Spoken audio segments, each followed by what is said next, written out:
It was just past midnight in Greenwood, South Carolina, a time when most are asleep. But for some, it's when their deepest fears come to life. A man stands outside his car at a lonely intersection. He has no idea that, within minutes, his life will come to a sudden and brutal end. Driving down that dark road is William Bud Ackerman, a man whose marriage was unraveling and whose jealousy was pushing him to the edge. What led Ackerman to find Kenneth McClendon at that hour? And what would make a man turn his truck into something far more dangerous than just a vehicle? In the small, close-knit town of Greenwood, South Carolina, a story of jealousy, heartbreak, and rage would soon play out in the most tragic of ways. William Bud Ackerman Jr., a man known to many in the community, had once been a husband and father with a seemingly stable life. But beneath that facade, his world was crumbling. After over a decade of marriage, his relationship with his wife, Meredith Haney, had unraveled. They had separated in May 2022, and by the end of that year, Meredith had started dating Kenneth McClendon, a man Ackerman knew all too well. This was not a stranger stepping into his life, but someone he had known for years. That made the betrayal feel even deeper. Ackerman's jealousy over this new relationship consumed him. He felt his life slipping out of control, and the bitterness festered as he watched the woman he loved move on with another man. It was a situation many might call heartbreaking, but for Ackerman, it became something far darker. His emotions built to a point where reason no longer mattered. On May 7, 2023, those emotions would lead to the most tragic of endings. The night started like any other, a quiet town, bars closing, people heading home. But as Kenneth McClendon stepped out of a local establishment, unaware of what lay ahead, he became the target of Ackerman's growing rage. Driving his Ford F-250, Ackerman was not simply looking to talk or confront McClendon. As the investigation would later reveal, this was no accident. The truck barreled toward McClendon, striking him with such force that his life ended at the scene. McClendon's body was found outside his car, shirtless, with only one shoe on. His final moments were witnessed by no one except the man who caused them.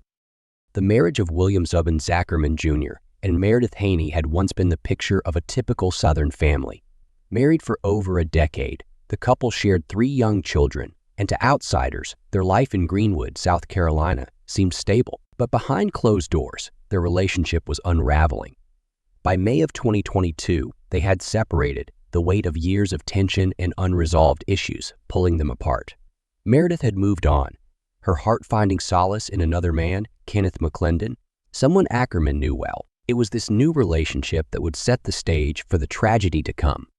For Ackerman, watching his wife begin a relationship with McClendon, a man he had known for years, was unbearable. The betrayal was personal. Meredith insisted that her separation had nothing to do with McClendon, but for Ackerman, that distinction hardly mattered. What he saw was the woman he once loved, now spending her time with another man. In the months that followed, his emotions deepened, moving from sadness to anger, and soon, into something far more dangerous. The day leading up to the incident was filled with tension. It was May 7th, 2023, a Saturday night. Meredith and McClendon attended a Kentucky Derby party together, enjoying what should have been a carefree evening. But Ackerman was never far from their thoughts. Earlier that night, he had been calling his estranged wife repeatedly, his tone growing more frustrated with each unanswered call. Meredith, trying to avoid confrontation, ignored most of his attempts to reach her, but finally answered at 12:38 a.m. Ackerman's voice on the other end of the line was cold. He told her he was driving around looking for them. McClendon, ever the protective figure, urged Meredith not to call the police. Shortly after McClendon left the bar, his final moments unfolded. Surveillance footage from the night captures the eerie quiet of the road as Ackerman's truck approached. Witnesses later described the sound of screeching tires, the unmistakable thud of metal on flesh. Kenneth McClendon was struck down outside his vehicle, his body left lying in the dark. The truck had come at him fast, with no warning, and in that moment, his fate was sealed. It was 1:30 a.m. when the stillness of the night was shattered by the sound of a truck crashing into something, or rather, someone.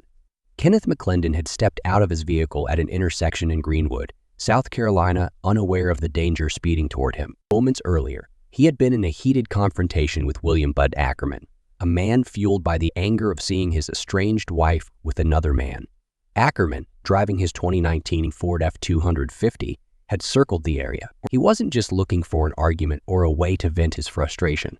What happened next was far more violent. Witnesses later described seeing McClendon and Ackerman facing off near their vehicles. Tensions had been building throughout the night, and Ackerman's rage had reached a boiling point. But this wasn't going to end with words. Without warning, Ackerman revved the engine of his truck, accelerating towards McClendon with terrifying speed. The impact was instant. McClendon was thrown to the ground, his body coming to rest some distance away, lifeless. The truck screeched to a halt for a moment before taking off into the darkness, leaving nothing but the cold body of Kenneth McClendon behind. When first responders arrived on the scene, they found McClendon lying on the asphalt, shirtless, with only one shoe on. His body bore the unmistakable signs of blunt force trauma, and it was immediately clear that there was nothing they could do. McClendon had already passed away. The scene was chaotic, with pieces of the incident scattered around: McClendon's car, his belongings, and the marks left by Ackerman's truck. But Ackerman was nowhere to be found.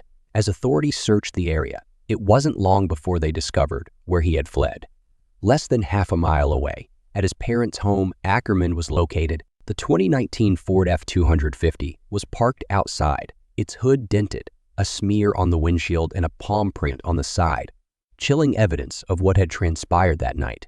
The once proud vehicle had become a weapon in a crime of Ackerman was arrested without incident, taken into custody, and the investigation began to piece together the moments leading up to McClendon's death. The trial of William Bud Ackerman was a dramatic and emotional affair from the start. The courtroom was silent, the tension almost tangible, as the prosecution delivered their opening arguments. They wasted no time in laying out their case against William Bud Ackerman. This was not an accident, they insisted. This was a calculated act of jealousy. Ackerman had watched his marriage fall apart, and when his wife, Meredith Haney, began dating Kenneth McClendon, it pushed him over the edge. On the night of May 7, 2023, Ackerman didn't just happen to find McClendon on that quiet street in Greenwood. He sought him out, knowing full well what he intended to do. Surveillance footage to a key piece of evidence. Surveillance footage that captured the moments leading up to the collision.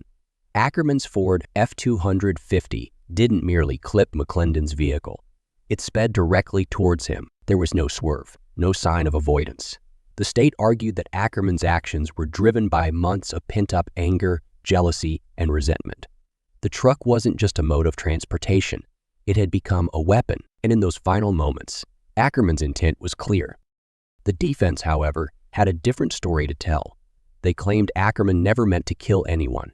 His actions that night, they said, were the result of a heated argument gone wrong, not premeditated murder. They tried to paint a picture of a man overwhelmed by the collapse of his marriage, someone who had lost control of his emotions and his vehicle in the heat of the moment. They urged the jury to consider the possibility of an accident, a tragic mistake made by a man who was simply at his breaking point. But the most emotional moments came from the witnesses who took the stand. Megan McGovern, a key figure in the case, recounted the harrowing discovery of McClendon's body. Her voice wavered as she described finding him lying near his car, lifeless, with only one shoe on. The image was burned into her memory, and as she spoke, tears filled the eyes of several jurors. It was a moment of raw emotion, one that underscored the devastating loss suffered by McClendon's family. McClendon's parents, too, delivered powerful testimonies. His father, James McClendon, spoke of the profound grief their family had endured since Kenneth's death. 6 children lost their father that night. He told the court, his voice breaking, "We have to live with that pain every single day."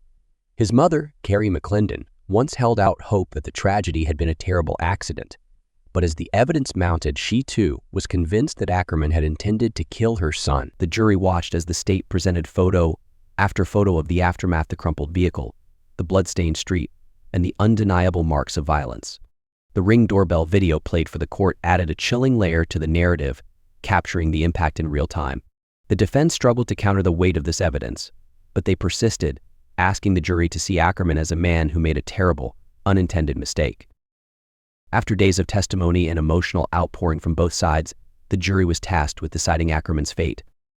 Their deliberation was brief, only 26 minutes. It seemed the evidence spoke for itself. When the verdict was read, finding Ackerman guilty of murder, he showed little emotion, standing silently as he was led away in handcuffs. For the families involved, however, the weight of that decision was immeasurable. McClendon's children, his parents, and his siblings all left the courtroom with the knowledge that, while justice had been served, their loss would never be healed. The courtroom sat in heavy silence as the jury filed back in. After days of testimony, evidence, and emotional statements, it all came down to this moment. William Bud Ackerman stood motionless, his eyes fixed on the floor, as the jury foreman prepared to deliver the verdict. Conviction secured, the focus now shifted to the sentencing phase. Judge Donald Hawker addressed the courtroom, reflecting on the gravity of the tragedy. His voice carried a tone of deep empathy, not just for the victim's family, but for the lives forever altered by that fateful night. "I prayed for you," he said, directing his words to both Ackerman and the grieving families. He spoke of the pain that ran through both sides, emphasizing how the choices of that one night had ripple effects that would last for years. 6 children had lost their father, and no amount of legal justice could ever restore what had been taken. As Ackerman stood to receive his sentence, the weight of his actions pressed down on him. Judge Hawker did not mince words as he handed down a 45-year prison sentence, a stark reflection of the severity of Ackerman's crime. The sentence was met with quiet acceptance. There were no outbursts, no shouts of anger, just the reality of what had been done and the consequences that would follow. Ackerman was given credit for the 543 days he had already served, but for the McClendon family, that small gesture meant little in the face of their loss. The court heard once more from McClendon's family before the day was over. James McClendon, the victim's father, stood to address the court, his voice breaking as he spoke of the toll the murder had taken on their lives. "We have lost so much," he said, "and while this trial may be over, our pain will never go away." His words echoed through the courtroom, a poignant reminder that justice, though served, could never fully heal the wounds left by such a tragedy. As the trial came to a close and William Bud Ackerman was led out of the courtroom to begin his 45-year sentence, the town of Greenwood, South Carolina, was left to grapple with the aftermath. What had begun as a tragic love triangle had escalated into a violent crime that shook the very foundation of the community. Neighbors, friends, and even those who didn't know Kenneth McClendon personally felt the impact.